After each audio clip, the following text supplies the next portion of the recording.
Bom, gente, bom dia, boa tarde, boa noite. Conforme eu tinha conversado aqui com vocês antes, eu planejei alguns slides para essa aula de hoje. Estamos na aula 3, Revoltas Sociais na República Velha. O intuito aqui com essa aula e com as próximas também é mostrar para vocês quais foram essas revoltas sociais e quais foram as suas reivindicações. Como vocês vão ver nos próximos slides e também nas próximas aulas, respeitando aqui o bloco de 30 minutos cada aula, o intuito aqui é que a gente saiba entender a correlação dessas revoltas sociais, elas, o que que elas estão clamando, cada uma por si própria, né? E quais as suas intenções. A gente vai ver aqui no próximo slide que elas se deram ao redor do Brasil todo. Foram algumas que chamaram mais a atenção dos historiadores, e é por isso que elas sempre caem em concursos, em vestibulares. E o intuito aqui é explorar uma a uma para que vocês não só saibam responder as perguntas que vocês vão tropeçar nos vestibulares daqui em diante, mas também entendam qual é a sua relação popular, quais foram as suas, como posso dizer, o seu legado que foi passado adiante dentro de cada uma das revoltas sociais que a gente vai encontrar durante esse período. Aqui eu montei um mapinha e um esquema para ficar um pouquinho mais fácil, de mais fácil visualização para as próximas aulas. Lembrando que a gente começa aqui dentro da Revolta Federalista em 1893 a 1895. A Revolta Federalista acontece no Rio Grande do Sul. A gente vai ter uma aula particularmente para ela.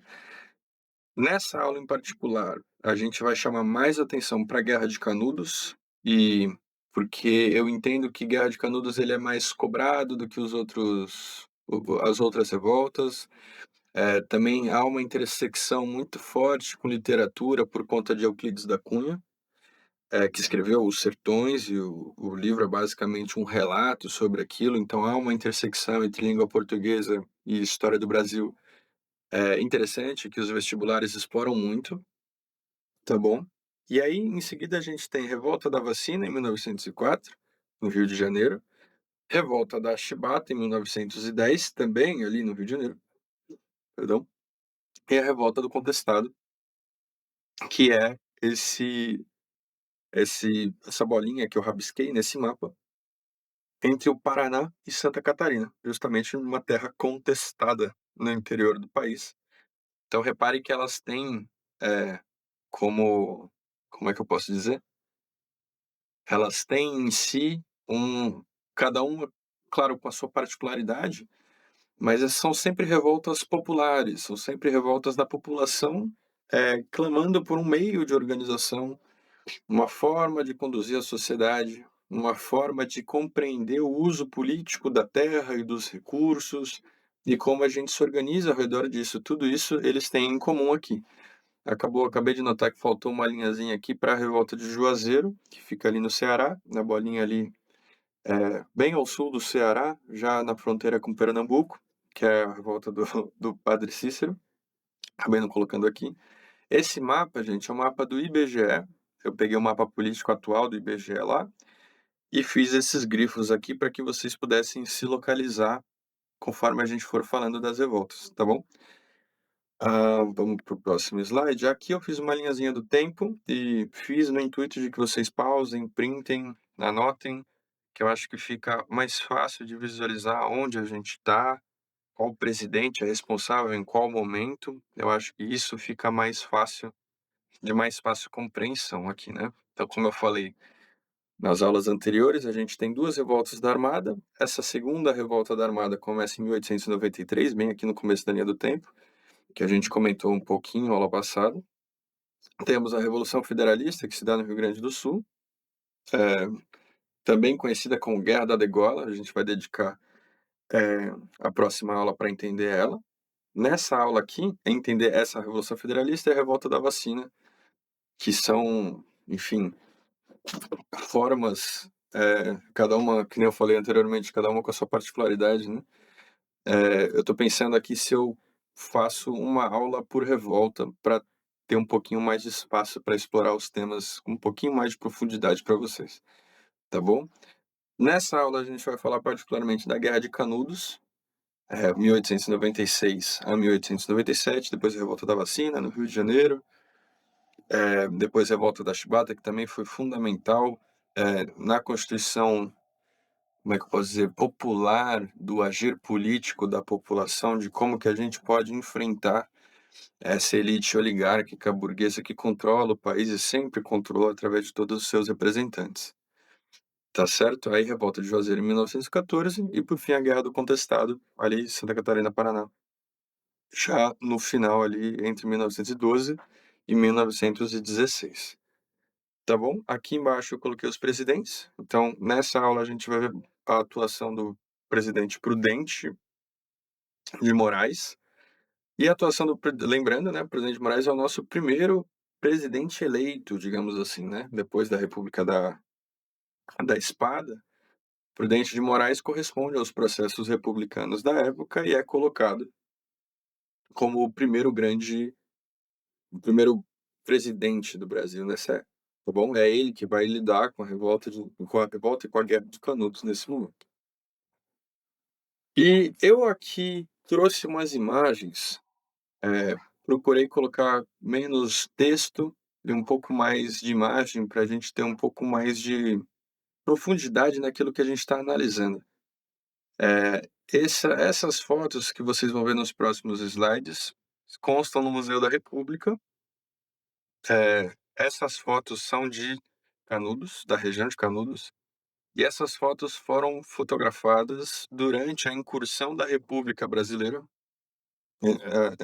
da República Brasileira, eu quero dizer, do Exército Brasileiro, dentro das terras de Canudos, tá certo? Então, a imprensa acompanhou essa guerra e eu achei que a foto traz, eu não sabia que tinham essas fotos, então conforme eu estava estudando esse material, eu notei que é algo muito particular, assim, eu não sabia que tinha foto dessa época.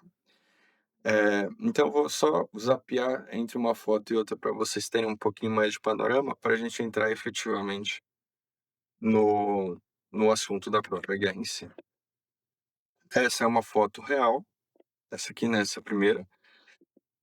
Aqui temos uma ilustração de Canudos, de como ela era construída. Perceba que não é nenhum grande, como posso dizer, nenhum grande agrupamento muito moderno. Ele é um agrupamento de fazendeiros, pequenos fazendeiros e de sertanejos que se organizaram de forma, digamos, espontânea, liderados por um camarada chamado Antônio Conselheiro, que é esse camarada aqui, mas a gente já chega lá, tá bom? E e aí, o que eu queria trazer para vocês é o seguinte: a gente está no momento da República, eu vou voltar aqui um pouquinho. A gente está no momento da República, onde a República tinha acabado de ser instaurada, era o primeiro presidente do Brasil que havia sido eleito, Prudente de Moraes. Ele já tinha lidado com a Revolução Federalista no sul do país anteriormente. Havia uma necessidade de fazer com que o Brasil fosse respeitado internacionalmente através de um processo de fortalecimento do exército e fortalecimento desses chamados valores republicanos.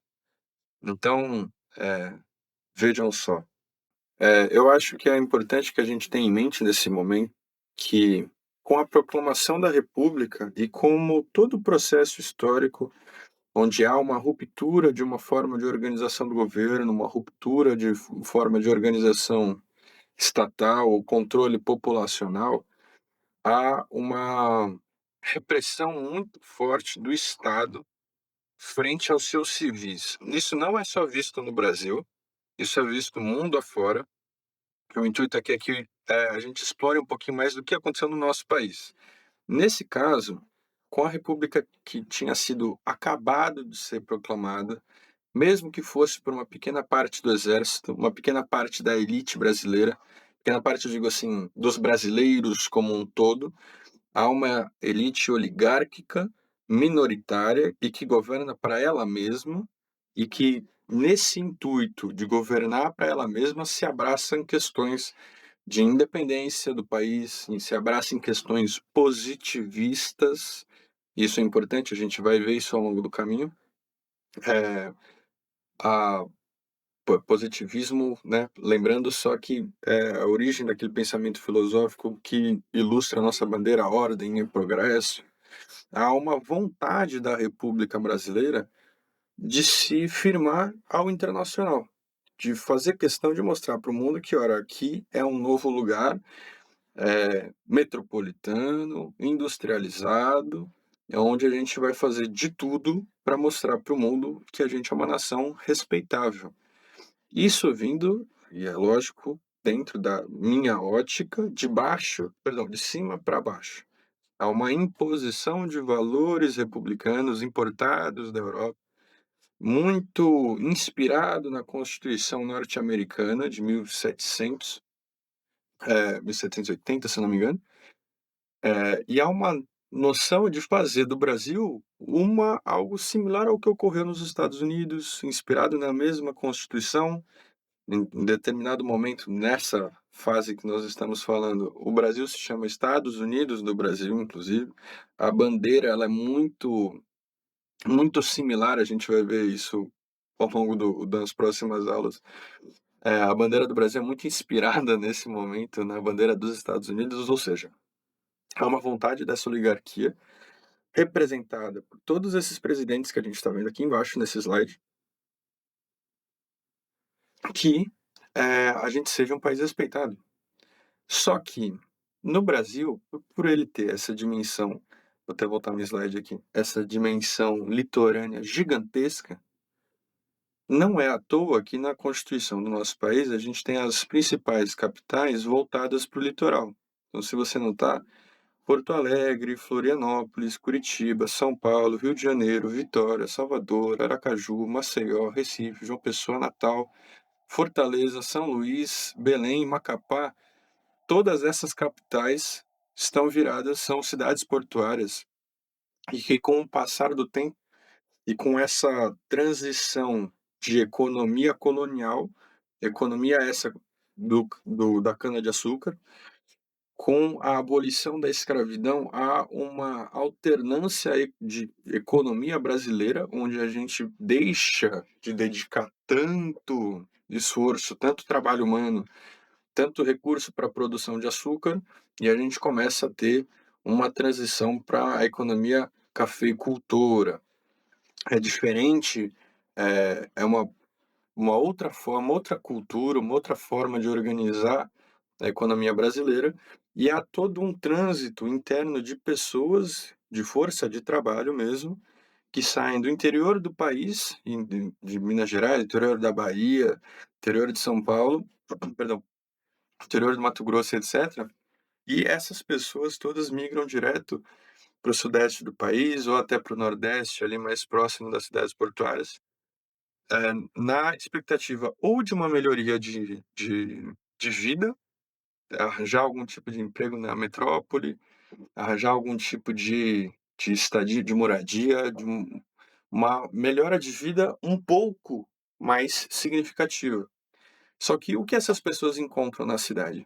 Elas encontram uma cidade absolutamente tomada por essa oligarquia, onde essa oligarquia republicana, a cafeicultura deita e rola a seu bel prazer, constrói todo tipo de arquitetura, edifícios, tudo para que essa grande elite permaneça dentro da cidade e que comande a cidade. Então a gente vê, ao longo desse processo, uma uma expulsão do pobre dentro da favela, perdão, do pobre dentro da cidade em direção aos morros, em direção às áreas mais periféricas da cidade, e é onde a gente começa a ter essa constituição, digamos, cartográfica do que é as grandes cidades no Brasil. Você tem normalmente uma igreja no meio, isso é verdade para quase qualquer cidade do país. Tem a igreja, tem os edifícios do Estado brasileiro, tem os edifícios da elite financeira e da elite rentista, etc., dentro de cada uma dessas capitais. E na periferia, as pessoas que antigamente trabalhavam próximas ao porto, próximas ao comércio, que fazia parte da classe trabalhadora estar presente no coração dessas cidades, conforme a república vai tomando corpo, ela começa a expulsar essas pessoas de dentro da cidade para a periferia. Isso acontece na revolta da vacina de maneira mais clara.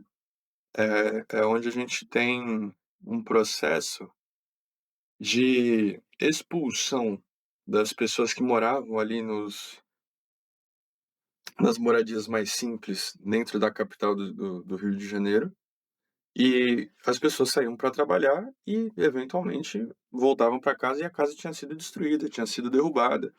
A gente vai ver isso com um pouquinho mais de calma na revolta quando a gente chegar na próxima aula, que é a revolta da vacina.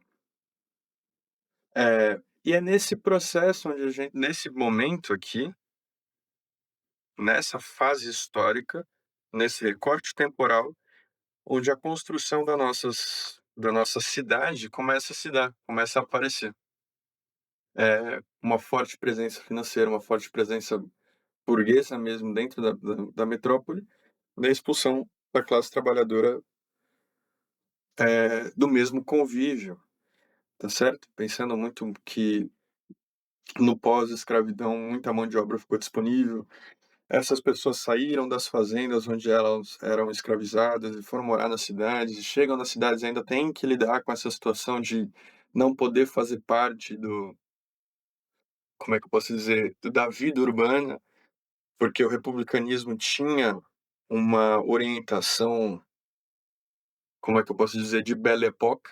Belle Époque é aquela moda, aquela estética vitoriana que a gente vê em Paris, que a gente vê, né, nessa vontade que a elite brasileira tinha de replicar o modelo europeu aqui dentro. E para replicar, para construir grandes praças, construir palacetes, e o Rio de Janeiro é um excelente exemplo para isso. Tem vários palácios espalhados, jardins, que na época era até a capital do Brasil, para construir e dar essa sensação de que nós agora somos um país independente, não somos mais uma colônia, não somos mais um império e tal, nós somos republicanos, modernos, atualizados com o nosso tempo. O pobre não pode ser visto.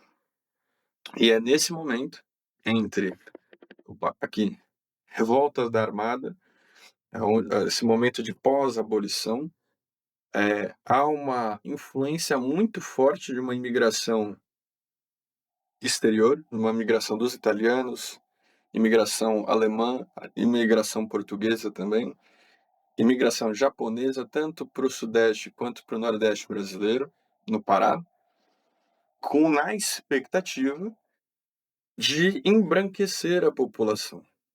Então, eu estou me esforçando muito aqui para que a gente possa entender o contexto histórico da onde a gente está inserido nesse recorte, tá certo? Um pouquinho antes da gente entrar na Guerra de Canudos. E por quê?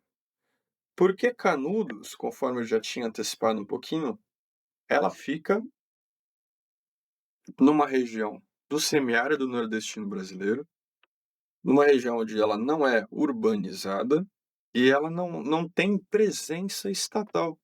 Veja, essas fotos, essa ilustração, elas nos mostram uma vida quase que simples, não tem presença da república aqui nesse momento, tá certo? E como que ela começa? Bom, como eu estava dizendo, as grandes metrópoles brasileiras eram todas pautadas na atividade portuária, na atividade comercial, voltada para o exterior brasileiro, para que a gente pudesse, né, movimentar a nossa balança econômica, nossa balança comercial. É... Perdão, gente. Para a gente começar a pensar um pouquinho sobre o que significa a revolta de Canudos, é o seguinte: para a gente começar a pensar nesse momento histórico brasileiro, a gente vai ter que ter a figura desse cara aqui imposto durante um pequeno momento. Esse cara aqui é Antônio Conselheiro. Gente, quem que era Antônio Conselheiro? Antônio Conselheiro foi este sujeito dessa ilustração aqui. Antônio Conselheiro nasceu em 1830, numa cidade chamada Quixeramobim, no Ceará. Os pais dele eram comerciantes e almejavam que ele fosse sacerdote, né, que é um meio, digamos, não sei se eu posso dizer isso, talvez catedrático ou religioso, dentro de uma expectativa de ascensão social.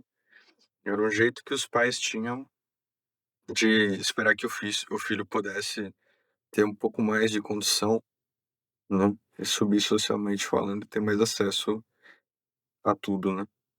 Ao longo da sua vida, eh, Antônio Conselheiro foi leitor, ele lia de tudo, lia muito a respeito de conhecimentos do catolicismo, misticismo, lia até inclusive livros que eram proibidos pela própria Inquisição, vigente na época, né, muito vigente na Europa, e tal, e por conseguinte aqui no Brasil também.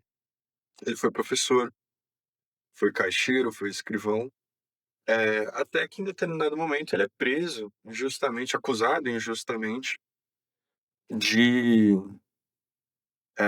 de homicídio, né.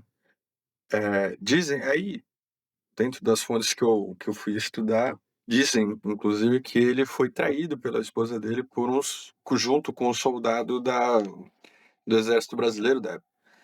E dizem que isso gerou uma desilusão tão forte com ele, uma depressão tão profunda, que ele só saiu vagando da cidade onde ele morava e nunca mais parou. Foi juntando pedras e foi no intuito, reza a lenda, de montar algumas igrejas. E lembrando, gente, a gente está aqui no interior do Brasil, no sertão nordestino, onde a fé das pessoas é muitíssimo presente. A fé é muito liderada pela Igreja Católica também.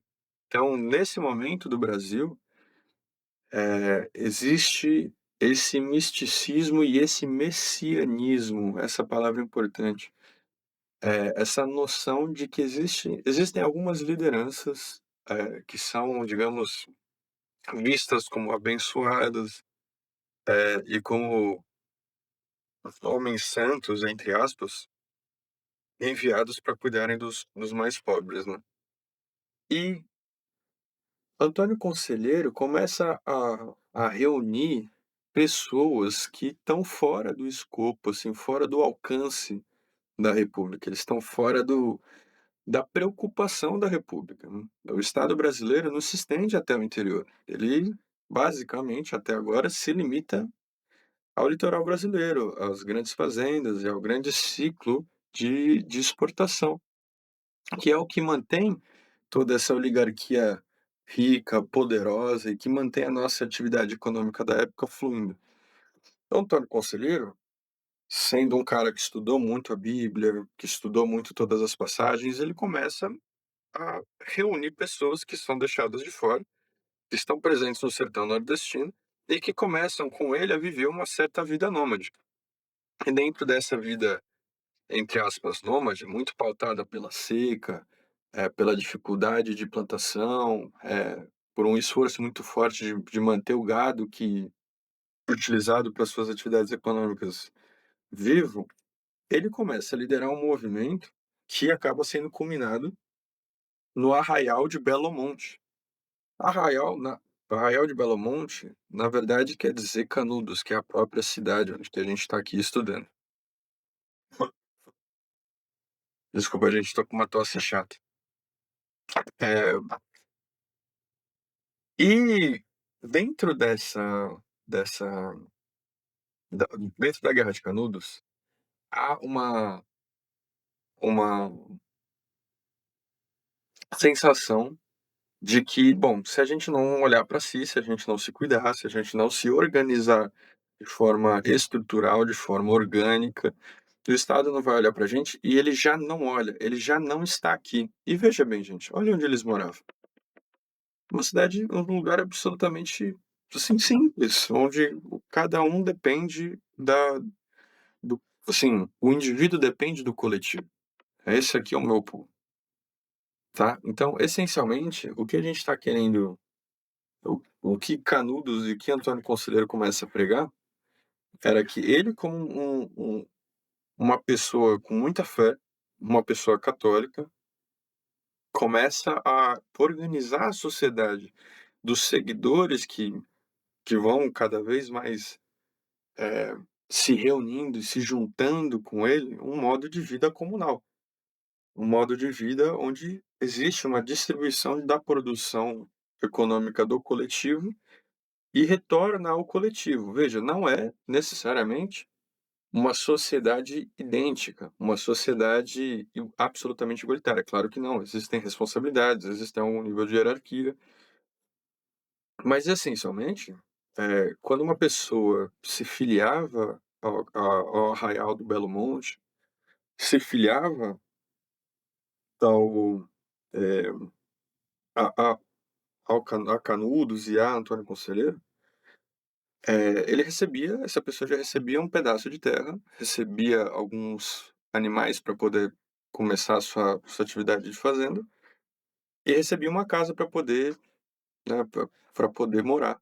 Então isso começa a atrair muita gente da região, que vivia abandonada pela república. E isso marca dentro assim, a figura de Antônio Conselheiro marca na imagem coletiva dessas pessoas, uma profunda religiosidade do nosso que é muito característico do nosso povo. Eh, então começa a ter uma certa disputa política entre esse imaginário coletivo, representado por Antônio Conselheiro, por essas, no ápice 25.000, deixa eu ver, 30.000 pessoas que habitavam Canudos.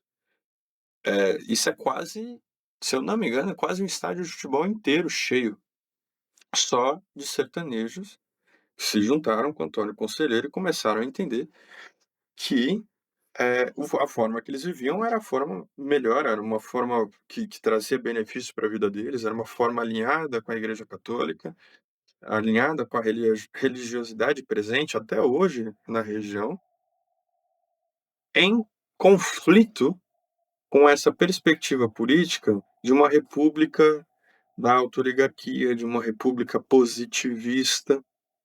Essencialmente o que a gente está falando aqui essencialmente o que a gente está falando aqui é de uma diferença descomunal entre o que pensa o brasileiro do Brasil profundo e o que pensa o oligarca no Rio de Janeiro, ou em Salvador, o que seja, entende? Então há uma existe um conflito entre entre Canudos, entre, né, o estilo de vida de Canudos e o estilo de vida republicano. E agora a gente vai falar um pouco sobre as vezes que o exército brasileiro tentou invadir Canudos e falhou miseravelmente 4 vezes. Nós temos nesse momento, com a organização de Antônio Conselheiro, 30.000 pessoas, 5.200 casas, instalados no interior da Bahia, no Arraial de Canudo, no perdão, Arraial de Belo Monte, conhecido hoje como cidade de Canudos. Na época também foi conhecida como Canudos em si.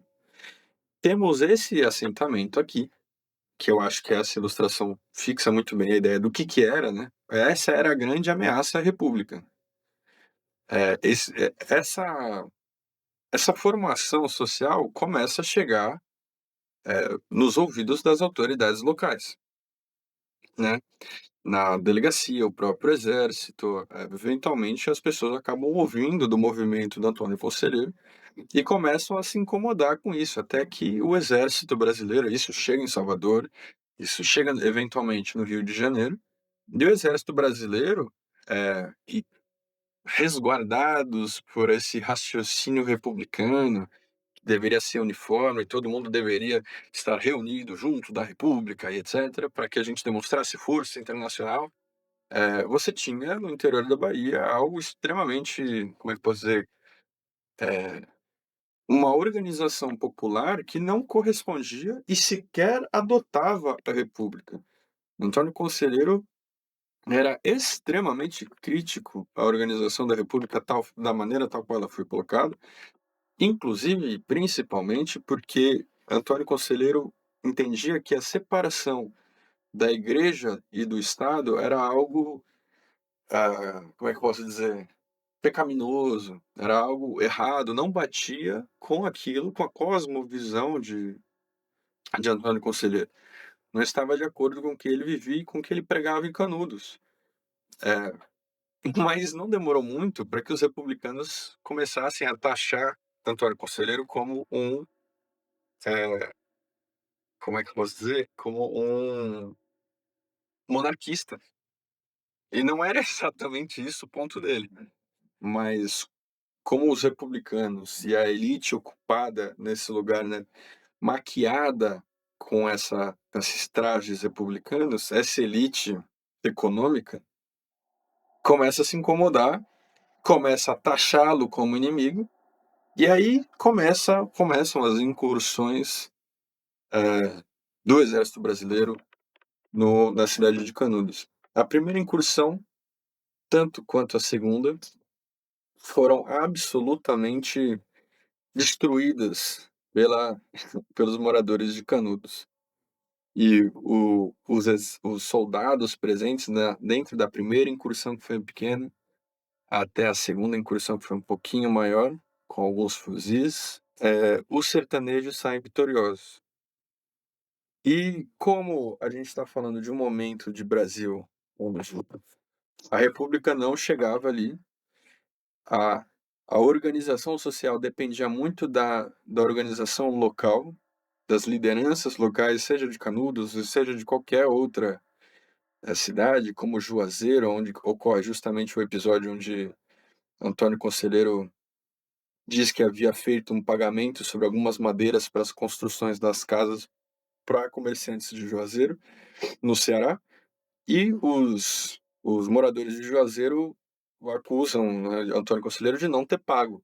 Aí ocorre uma confusão onde, assim, é, houve, na verdade, uma acusação dos habitantes de Juazeiro para que, eh, acusando Antônio Conselheiro ia, né, depois de ter derrotado 2 incursões do exército, vai agora invadir Juazeiro e vai destruir nossa cidade e tal. Então ele era visto como um terrorista, assim, né, socialmente falando. E a partir disso, o exército se incomoda muito, né. Como assim tem um cara morando dentro do nosso país, embaixo do nosso nariz, organizando a sociedade dessa forma e sendo abertamente contra a República Brasileira, né, contra a separação do Estado e da Igreja. Como assim, né? Como assim a gente vai permitir que isso ocorra? E basicamente, por uma quarta e última vez, o exército consegue enviar. Ah, detalhe, né? Só para dar um pouquinho do tom. Nas na verdade, as três primeiras incursões do Exército Brasileiro, que foram progressivamente eh, mais pessoal, mais exército, mais armamento, cada vez maior, né? Cada vez uma incursão mais enfática. Os sertanejos utilizando tática de guerrilha, utilizando estratégias de camuflagem no sertão, conheciam muito bem a região onde habitavam, porque moravam lá há muito tempo. Eles eram, sim, antes de se estabelecerem no Arraial de Belo Monte, antes de se estabelecerem em Canudos, era uma população migrante, sim, perdão, migrante não, nômade, uma população que peregrinava dentro do sertão buscando, né, um encontro com melhores condições de plantio e melhores condições de vida, né, muito influenciado pelo ciclo da seca. Então o sertanejo, o cara que morava junto com o Antônio Conselheiro, era um cara que conhecia muito bem e profundamente o sertão brasileiro, o sertão baiano, o sertão cearense, conhecia muito bem isso. Então eles ganham facilmente as 3 incursões primeiras do exército e isso dá moral, né. Então, assim, a gente tem uma revolta popular ganhando do Estado brasileiro o que desperta o ódio da elite, oligárquica republicana, que fala: "A gente precisa acabar com esses caras de uma vez por todas". Imagina, O exército de Antônio Conselheiro tinha decapitado todos os soldados, do exército brasileiro, colocado em estacas na frente da cidade para servir de exemplo, como uma demonstração de força, né. "Nós estamos aqui, não sairemos daqui, viveremos dessa forma, pois o Estado não está presente. A gente vai se organizar desse jeito". E essa ilustração que eu pausei aqui para que vocês pudessem ver, essa é a representação mais pura de Canudos, né. Aqui, as casas praticamente idênticas, uma organização que parece ser um mercado, mais ao meio, e a infalível Igreja Católica, a igreja matriz. Eu tenho certeza que todo mundo que está assistindo essa aula tem uma igreja matriz na sua cidade. Aqui eu moro na cidade de São Paulo, então aqui tem lá na Sé. E uma organização absolutamente rural, ou seja, que era essa, lembrando, essa pode ficar melhor. Era isso, era esse assentamento aqui que incomodava a República Brasileira. Era essa forma de vida, era esse jeito de organizar a sociedade, organizar a economia, uma economia absolutamente rural, onde os moradores não tinham nenhum tipo de armamento senão os artefatos que eles utilizavam para agricultura, para fazenda, para pecuária. E com esses instrumentos, facões, foices, peixeiras e etc., mataram e derrubaram o exército brasileiro que tinha acabado de receber novos fuzis, novos canhões e tal, né. Então, por uma quarta e última vez, eh, o Estado brasileiro manda,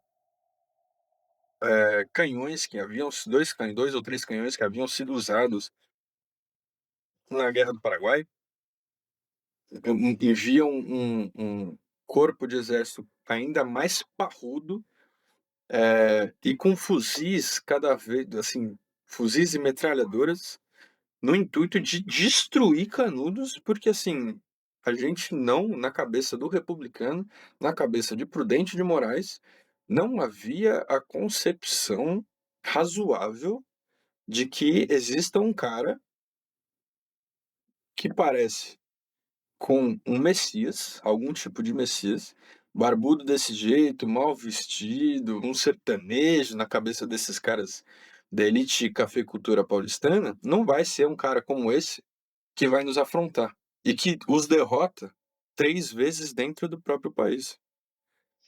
Eh, e veja, a incursão, a quarta e última incursão de Canudos é aonde a gente vê a derrocada absoluta, do Arraial de Belo Monte. A gente vê a queda absoluta de todos os sertanejos que até agora tinham bravamente resistido às incursões do exército, justamente para preservar um estilo de vida que trazia a eles algum senso de pertencimento, um sentimento de justiça e um sentimento de que, bom, eu posso viver de um jeito que não seja miserável, né, não preciso ficar aqui pagando altíssimos impostos para uma república que não aparece para mim, né, uma população que ousou pensar que poderia ser dona do próprio nariz.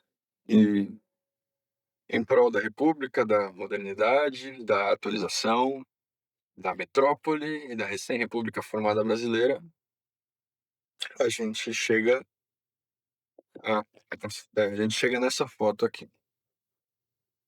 Eh, essa foto aqui, deixa eu ver se eu acho o nome dela.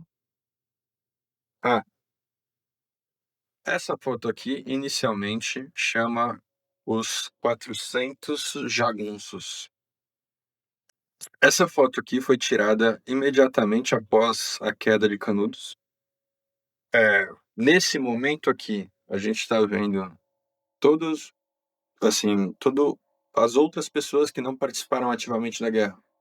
Ou seja, não, você não vai ver homens jovens dentro dessa população rendida. Repare a população rendida sentada aqui na frente, muitas mulheres, muitas crianças, ou até talvez até alguns idosos e alguns doentes, que foram preservados e que estavam dentro das suas casas esperando a guerra acabar. E logo atrás, você vai conseguir ver, são os membros do exército brasileiro que renderam toda essa população, tá certo? E essa era a cara da grande ameaça republicana, ameaça à república republicana, né, da República Brasileira, perdão, são essas pessoas aqui. Então, é impressionante que exista a foto, é impressionante que a gente tenha acesso a isso, né, e que a minha preocupação em trazer essas fotos é para dar rosto a essas pessoas, né.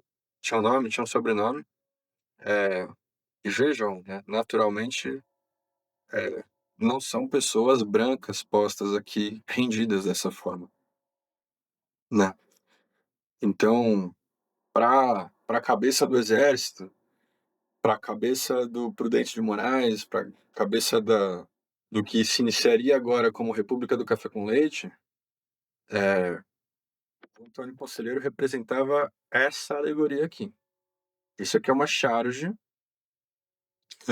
onde você vê Antônio Conselheiro acompanhado de 2 jagunços, né, e vou colocar jagunços aqui entre aspas, porque era um termo da época utilizado de forma pejorativa, como quem chama hoje alguém de vagabundo ou de maltrapilho, sabe? Era o intuito de jogar para baixo mesmo, de humilhar os camaradas do Antônio Conselheiro e dos correligionários de Antônio Conselheiro, né? Então você tem aqui os 2 jagunços acompanhados de Antônio Conselheiro, que ele era assim mesmo, né? Ele era, né, cabeludo, barbudo, com um cajado, roupas assim messiânicas. Tem uma foto dele, só que a foto dele é a foto dele morto. Ele faleceu antes da quarta e última incursão, do Exército Brasileiro em Canudos. Só que eu não achei adequado, colocar aqui na aula, mas ele tem um retrato, sim, do Antônio Conselheiro. Ele se vestia exatamente dessa forma, era cabeludo e barbudo, etc. E do outro lado, ao lado direito aqui na charge, a gente tem a presença de uma mulher com uma cara, né, indignada um pouco, e Antônio Conselheiro fazendo um gesto de, né, pede para que ela pare, né. Desculpa, gente. E aí embaixo a gente embaixo a gente lê assim: "Até tomando ares de dizer a república alto lá, daqui não passarás".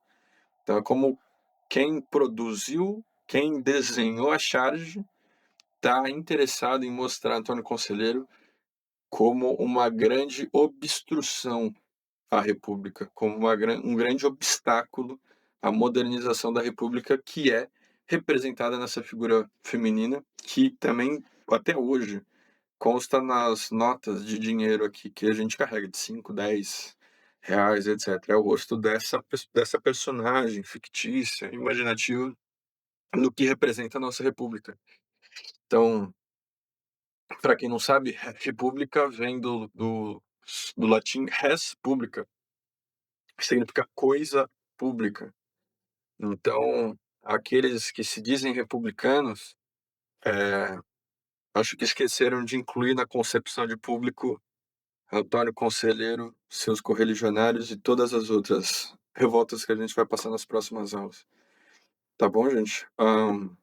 Essa foto, neste momento, quem estava aqui também era Euclides da Cunha.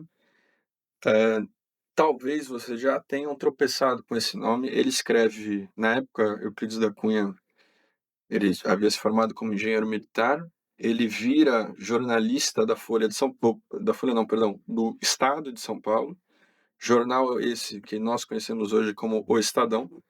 Sim, o Estadão já estava presente nesse momento. O Estadão já estava lá e enviou Euclides da Cunha como repórter, para descrever o que foi, como foi e quais as informações que seriam passadas à população aqui no estado de São Paulo e no estado do Rio de Janeiro, sobre a aniquilação do povoado, dos bravos sertanejos que lutaram pela própria independência. Então Euclides da Cunha vai lá e escreve uma obra que hoje vira um clássico brasileiro chamado Os Sertões. Então é um livro que é sempre de obrigatória leitura para qualquer processo de vestibular e qualquer processo de concurso. É um clássico. Eu já tive a oportunidade de ler É difícil de ler, porque ele é muito prolixo, né, ele demora muito, parece que ele enrola muito para descrever as coisas, mas o livro Os Sertões tá resumindo de quem esteve lá, num ponto de vista de quem estava lá, que era Euclides da Cunha, que ao longo do tempo começa a ser contra a incursão do exército a Canudos. Mas no momento, no ato, ele tá trabalhando, foi lá como repórter e tal, eh, mas acaba por mudar a sua opinião. Inclusive o fotógrafo desta foto, chamado Flávio de Barros, muda futuramente o nome da foto de 400 Jagunços para As Prisioneiras. Perdão, gente, é assim eh, que se encontra o nome dessa foto no Museu da República, tá certo? Realmente, depois que o exército brasileiro conclui, eh, a guerra e se impõe sobre, essas pessoas, eles queimam a cidade de Canudos toda. Eu vou voltar aqui só para ter essa visualização. Eles queimam a cidade de Canudos toda com querosene e, por fim, dinamitam a cidade toda, né, a cidade, ou melhor, o povoado, o arraial, né, para usar o termo correto. E para, como quem diz que isso vai ser apagado da história brasileira.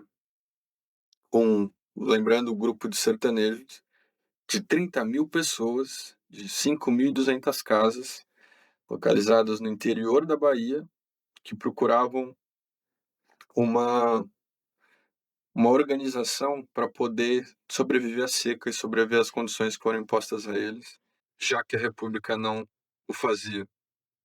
Então, depois de dinamitarem a cidade, eh, eles enviam o o crânio de Antônio Conselheiro, já que já tinha sido morto por doença antes, logo antes eh, da última incursão do exército brasileiro. O crânio de Antônio Conselheiro é levado à capital do Rio de Janeiro para ser avaliado e estudado, né. E o que que eu quero dizer com isso? Havia na época uma concepção de eugenia, né. Eugenia, o que que é isso, né, o eugenismo, ou então vocês podem até encontrar isso nos livros de ciência como determinismo geográfico. O que que é isso? É a perspectiva racista, uma perspectiva eurocêntrica, e de supremacia branca, de olhar para povos não brancos e procurar algum tipo de lastro científico que justifique, eh, a digamos, a má formação intelectual ou cultural, algum rastro científico que possa ser usado como justificativa da imposição do branco e do não à toa europeu, oligarca, pá-pá-pá, sobre os povos não brancos, sobre os povos mestiços do Brasil, sobre a população negra e indígena do Brasil, tá. Lembrando,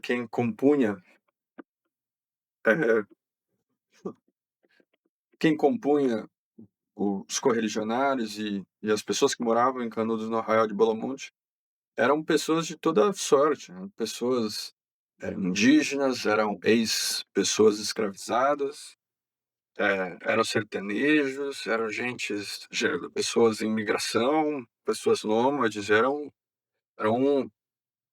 punhado de gente, sabe, que circulava ali nos arredores e que, com a liderança de Antônio Conselheiro, conseguiram ter uma vida razoavelmente digna. Então, né, o crânio de Antônio Conselheiro é levado até lá na perspectiva e na intenção de estudá-lo como, olha só como ele era limitado intelectualmente, olha só como isso não tem nada a ver, o que ele construiu lá e tal. Com um claro intuito de apagar o que ele havia construído até então, tá certo? Eh, eu deixei aqui um trecho, desculpa gente, estou com uma irritação, um trecho do livro Brasil, escrevi errado, não é uma bibliografia, é uma biografia, deve ter sido corretor, gente, perdão. Brasil, uma biografia Lilian Schwartz, onde ela diz assim: Canudos incomodou o governo da República e os grandes proprietários de terras da região por uma razão principal.